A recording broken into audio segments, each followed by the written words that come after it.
ગાંધીનગરના સેક્ટર 11 ખાતે નાયબ મુખ્યમંત્રી હર્ષ સંઘવીના હસ્તે રાજ્યના નાગરિકોની સુરક્ષા અને ઇમરજન્સી સેવાઓ માટે 500 નવા 112 જનરક્ષક વાહનોનું લોકાર્પણ કરવામાં આવ્યું હતું। જો કે આ કાર્યક્રમ ચાલુ હતો તે દરમિયાન જ સ્થળ પરથી અંદાજે 500 મીટર દૂર સેક્ટર 11ના BSNL રોડ પર એક વિચિત્ર અકસ્માતની ઘટના સામે આવી હતી। ઇમરજન્સી સેવાઓને ઝડપી બનાવવાના હેતુથી યોજાયેલા કાર્યક્રમની નજીકમાં જ અકસ્માત સર્જાતા સમગ્ર ઘટનાએ સ્થાનિકો અને સોશિયલ મીડિયા પર ભારે ધ્યાન ખેંચ્યું હતું।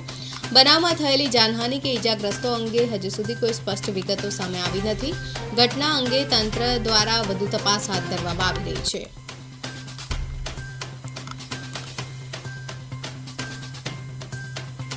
લોકોની સુરક્ષા માટે જે 112 આજે 500 ગાંધીનગર ખાતે ડેપ્યુટી સીએમ હર્ષ સંઘવી દ્વારા લોકાર્પણ કરવામાં આવ્યું છે। ત્યાં હજુ સેક્ટર 11માં લોકાર્પણ કરીને તેની 500 મીટરની અંદર તે જે 112ની જે મહિન્દ્રાની 112 લોકો જનરક્ષક આપી છે તે અકસ્માત થઈને આગળથી કુચલકાને તૂટી ગઈ છે તેવા દ્રશ્યો છે। પાછળની બાજુ બતાવવાનો પ્રયાસ કરીશ તો તે ડ્રાઈવર કઈ માનસિકતાથી ચલાવતો તો તે ખ્યાલ નથી આવતો, કારણ કે જે પાછળનો ટાયર છે તે બી હાલ માટીમાં દબાઈ ગયો છે અને તે આ આખો રસ્તો છે જે સેક્ટર 11ના મેઇન રોડ આપણે કહી શકીએ, જે BSNL ઓફિસથી 11ના જે સિનેમેક્સ બાજુ જવા છે તે આખો રસ્તો છે અને આની જે એરબેગ છે તે બી અંદર તમે જોઈ શકતા હશો, જે એરબેગ છે તે બી આખી ખુલી ગઈ છે। એટલે તમે કઈ સુરક્ષાથી જે લોકોના પૈસાથી